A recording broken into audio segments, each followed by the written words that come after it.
வரலாற்றின் கொடூரமான வேலைகள். இன்றைய ஆபீஸ் வேலை சவாலா?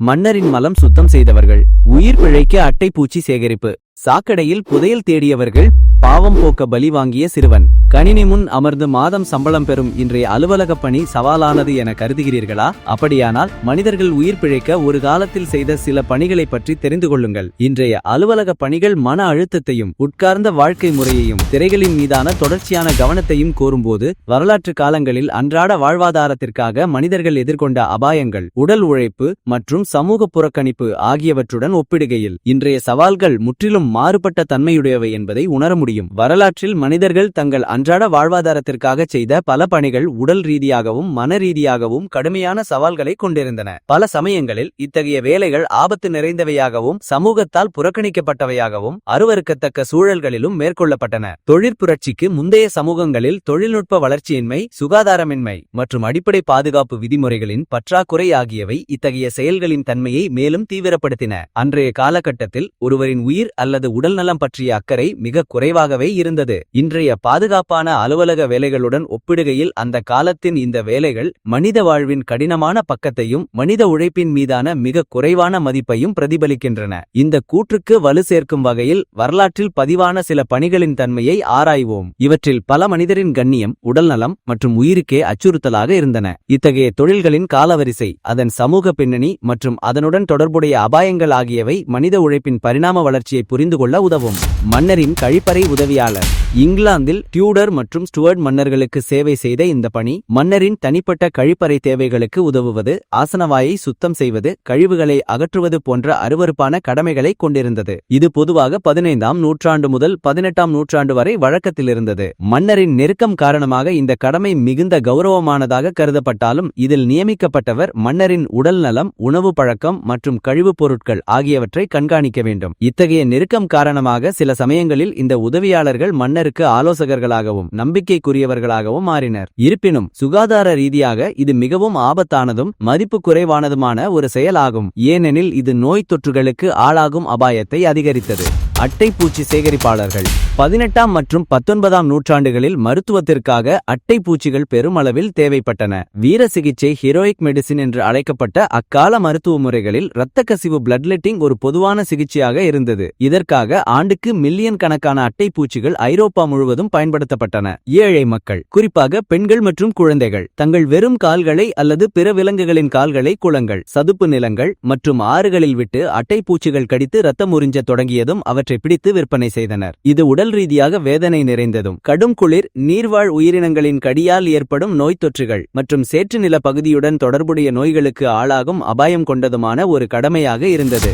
அடித்தல் வாங்கும் சிறுவன். அரச குடும்ப இளவரசர்கள் தவறு செய்தால் அவர்களுக்கு பதிலாக அடிவாங்க ஒரு சமானிய சிறுவன் நியமிக்கப்பட்டான். இது பெரும்பாலும் மத்தியகால மற்றும் நவீனகால ஐரோப்பிய அரச குடும்பங்களில் நிலவி வந்தது. அரசரத்தம் புனிதமானது என்று கருதப்பட்டதால் இளவரசர்களை நேரடியாக உடல் ரீதியாக தண்டிப்பது அவமதிப்பாக கருதப்பட்டது. எனவே இளவரசனின் தவறுகளுக்காக இந்த அடித்தல் வாங்கும் சிறுவன் உடல் ரீதியான வலியை அனுபவிக்கும் நிலை ஏற்பட்டது. இதனால் இளவரசனுக்கு மனரீதியான தாக்கம் ஏற்படும் என்று நம்பப்பட்டது. சில சமயங்களில் இளவரசனுக்கும் அடித்தல் வாங்கும் சிறுவனுக்கும் இடையே ஒருவித பிணைப்பு ஏற்பட்டாலும் இது அதிகார சமநிலையின்மையையும் சமானியரின் கண்ணியத்தை இழிவுபடுத்துவதையும் காட்டியது. சாக்கடையில் புதையல் தேடுபவர்கள். 19ஆம் நூற்றாண்டு லண்டன் நகரில் டாஷஸ் என்றழைக்கப்பட்ட குழுவினர் பாதாள சாக்கடைகளில் இறங்கி நாணயங்கள், இரும்பு துண்டுகள் மற்றும் கைவிடப்பட்ட நகைகள் போன்றவற்றை தேடினர். அக்கால லண்டனின் சாக்கடை அமைப்புகள் மிகவும் சிக்கலானவையாகவும் இருண்டவையாகவும் இருந்தன. மனித கழிவுகள், விஷவாயுக்கள், மீத்தேன், ஹைட்ரஜன் சல்பைட் மற்றும் எலிகள் நிறைந்த அந்த சூழலில் பலர் உயிரிழந்தனர். மூச்சுத்திணறல், நோய்வாய்ப்படுதல், காலரா, டைபாய்டு அல்லது சாக்கடை சுவர்கள் இடிந்து விழுதல் போன்ற அபாயங்கள் இத்தொழிலில் சர்வசாதாரணமாக இருந்தன. சில சமயங்களில் டாஷர்கள் சாக்கடை சூழல்களில் சிக்கி காணாமல் போயினர். பாவங்களை உண்ணும் மனிதன். இறந்தவர்களின் பாவங்களை தன்மீது ஏற்றுக்கொள்வதாக நம்பப்பட்ட இந்த நபர்கள் பொதுவாக 17ஆம் நூற்றாண்டு முதல் 19ஆம் நூற்றாண்டு வரை இங்கிலாந்து, ஸ்காட்லாந்து, வேல்ஸ் போன்ற பகுதிகளில் காணப்பட்டனர். இறந்தவரின் சடலத்தின் அருகே ரொட்டியையும் தண்ணீரையும் சாப்பிடுவதன் மூலம் இறந்தவரின் பாவங்களை ஏற்றுக்கொண்டு அவருக்கு பிந்தைய வாழ்க்கையில் ஒரு தூய்மையான பயணத்தை உறுதி செய்வதாக நம்பப்பட்டது. சமூகத்தால் ஒதுக்கப்பட்ட இவர்களுக்கு பணம் மட்டுமே கிடைத்தது. அவர்கள் சமூகத்தால் அசுத்தமானவர்களாக கருதப்பட்டதால் புறக்கணிக்கப்பட்டு தனிமையில் வாழ நேர்ந்தது. இது அவர்களுக்கு ஒருவித மனரீதியான சுமையையும் ஏற்படுத்தியது. கொலை செய்தியாளர் உதவியாளர். மரண தண்டனைகளை நிறைவேற்றும் அலுவலர்களுக்கு உதவும் இக்கடமையில் தூக்குமேடைகளை அமைத்தல், தண்டனைக்குட்பட்டவர்களை தயார் செய்தல், சடலங்களை அகற்றுதல் மற்றும் தூக்குமேடைகளை சுத்தம் செய்தல் போன்ற கடினமான மற்றும் ஆபத்தான செயல்கள் இருந்தன.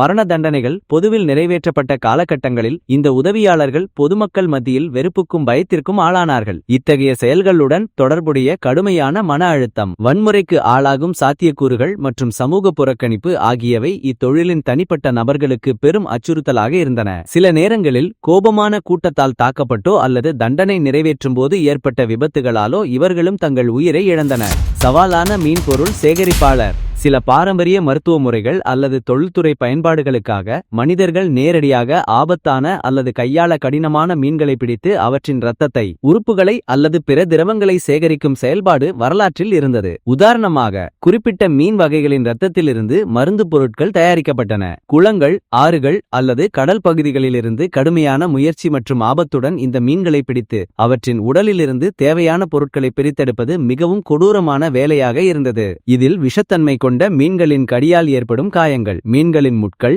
நீரில் மூழ்கும் அபாயம் மற்றும் மோசமான சுகாதாரச் சூழலில் பணிபுரிவதால் ஏற்படும் நோய் தொற்றுகள் ஆகியவை பெரும் சவால்களாக இருந்தன. இந்த வரலாற்று செயல்கள் பெரும்பாலும் குறைந்த வருவாய் மற்றும் எந்தவித பாதுகாப்புமில்லாத உழைப்பு சந்தையின் ஒரு பகுதியாக இருந்தன. தொழிற்புரட்சிக்கு முந்தைய மற்றும் ஆரம்பகால தொழிற்புரட்சி காலகட்டங்களில் உழைப்பு என்பது ஒரு சாதாரண பண்டமாக கருதப்பட்டது. மனித உழைப்பின் மதிப்பு மிக குறைவாக மதிப்பிடப்பட்ட நிலையில் ஆபத்தான சூழல்களுக்கு ஈடாக மிக குறைவான ஊதியமே கிடைத்தது. பெரும்பாலும் இந்த ஊதியம் அடிப்படை வாழ்க்கை தேவைகளை பூர்த்தி செய்ய போதுமானதாக இல்லை. உடல்நலக்கேடு, உயிரிழப்பு போன்ற பொருளாதார சுமையை தனிநபர்களே சுமக்க வேண்டியிருந்தது. ஏனெனில் தொழிலாளர் காப்பீடு, இழப்பீடு அல்லது ஓய்வூதிய திட்டங்கள் என்பவை அப்போது இல்லை. அன்றைய சமூகம் உழைக்கும் மக்களின் நலனை பாதுகாக்க எந்தவித கட்டமைப்பையும் கொண்டிருக்கவில்லை. இது பெரும் பொருளாதார மற்றும் சமூக ஏற்றத்தாழ்வுகளுக்கு வழிவகுத்தது. வரலாற்று ரீதியாக இத்தகைய தொழில்களின் இருப்பு அன்றைய அரசியல் மற்றும் சமூக அமைப்புகளின் தன்மையை வெளிப்படுத்துகிறது. நிலப்பிரபுத்துவ அமைப்புகள் மற்றும் ஆரம்பகால முதலாளித்துவ சமூகங்களில் உழைக்கும் வர்க்கத்தினரின் உரிமைகள், பாதுகாப்பு மற்றும் கண்ணியம் என்பவை புறக்கணிக்கப்பட்டன. ஆட்சி அதிகாரத்தில் இருந்தவர்கள் தங்கள் சௌகரியம் அல்லது நம்பிக்கைகளுக்காக மற்றவர்களின் உயிரையும் உழைப்பையும் பயன்படுத்துவதில் தயக்கம் காட்டவில்லை. ஆனால் நவீன காலத்தில் தொழிற்புரட்சிக்கு பிந்தைய காலகட்டத்தில் உருவான தொழிற்சங்கங்கள், எடுத்துக்காட்டாக இங்கிலாந்தில் 19ஆம் நூற்றாண்டில் இயற்றப்பட்ட தொழிற்சாலை சட்டங்கள், மனித உரிமைகள் பற்றிய விழிப்புணர்வு ஆகியவை அரசியல் களத்தில் முக்கியத்துவம் பெற்று இத்தகைய தீவிரமான சுரண்டல்களை தடை செய்துள்ளன. ஐக்கிய நாடுகள் சபையின் மனித உரிமைகள் பற்றிய உலகளாவிய பிரகடனம் 1948 போன்ற சர்வதேச சட்டங்கள் ஒரு தொழிலாளியின் அடிப்படை உரிமைகளை பாதுகாக்கும் அரசியல் நிலைப்பாட்டை இன்று உருவாக்கியுள்ளன. இது படிப்படியாக உழைக்கும் மக்களின் வாழ்க்கை தரத்தை மேம்படுத்தியது. இத்தகைய வரலாற்று தொழில்கள் குறித்த மக்களின் பார்வை அக்காலத்தில் வேறுபட்டிருந்தது. வாழ்வாதாரத்திற்கான கட்டாய தேவை காரணமாகவே பலர் இந்த ஆபத்தான தொழில்களை மேற்கொண்டனர். வேறு வாய்ப்புகள் அவர்களுக்கு இல்லை. சமூகத்தில் குறிப்பிட்ட சில பிரிவினர், ஏழைகள், சமூகத்தால் ஒதுக்கப்பட்டவர்கள் அல்லது குறிப்பிட்ட சாதி பிரிவினர் இத்தகைய கடமைகளுக்கு தள்ளப்பட்டனர். அவர்களுக்கு சமூகத்தில் குறைந்த மதிப்பு மட்டுமே வழங்கப்பட்டது. ஆனால் இன்று இந்த வேலைகளை பற்றிய புரிதல் நவீன பணியாளர்கள் மத்தியில் தங்களது தற்போதைய பணிச்சூழலின் பாதுகாப்பையும் சௌகரியத்தையும் பாராட்டும் மனநிலையை உருவாக்குகிறது. திங்கட்கிழமை அலுவலகத்திற்கு செல்வதில் சலிப்பு இருந்தாலும் வரலாற்றில் மனிதர்கள் எதிர்கொண்ட கடுமையான சவால்களையும் அவர்கள் பட்ட துயரங்களையும் நினைக்கும்போது இன்றைய அலுவலக பணி ஓர் அருட்பெரும் வாய்ப்பு என்ற எண்ணம் குடிமக்களிடையே வலுப்படுகிறது. இது மனிதகுலத்தின் முன்னேற்றத்தையும் உழைக்கும் மக்களின் உரிமைகளுக்கான போராட்டங்களின் விளைவாக அடைந்த பாதுகாப்பான பணிச்சூழலையும் நினைவூட்டுகிறது. வரலாற்றின் இந்த பக்கங்களை உணர்ந்த பிறகு கணினி முன் அமர்ந்த நமது அலுவலக பணிகளை வெறும் சலிப்பாக மட்டும் பார்க்க முடியுமா? அல்லது மனிதகுலத்தின் பரிணாம வளர்ச்சியின் ஒரு வரமாக இதை நாம் கருதி நமது ஒவ்வொரு பணி நாளையும் அணுக வேண்டியது அவசியமா? இது வெறுமனே ஒரு வேலை மட்டுமல்ல, அது மனித உரிமைகளுக்காகவும் உழைக்கும் மக்களின் கண்ணியத்திற்காகவும் நடந்த பல தசாப்த கால போராட்டங்களின் பிரதிபலிப்பு என்பதை நாம் உணர வேண்டும். இன்றைய பணிச்சூழல் மனித மதிப்பை அங்கீகரிக்கும் ஒரு சமூகத்தின் வளர்ச்சியை குறிக்கிறது. இப்போ சொல்லுங்க, இன்றைய ஆபீஸ் வேலை சொர்க்கமா?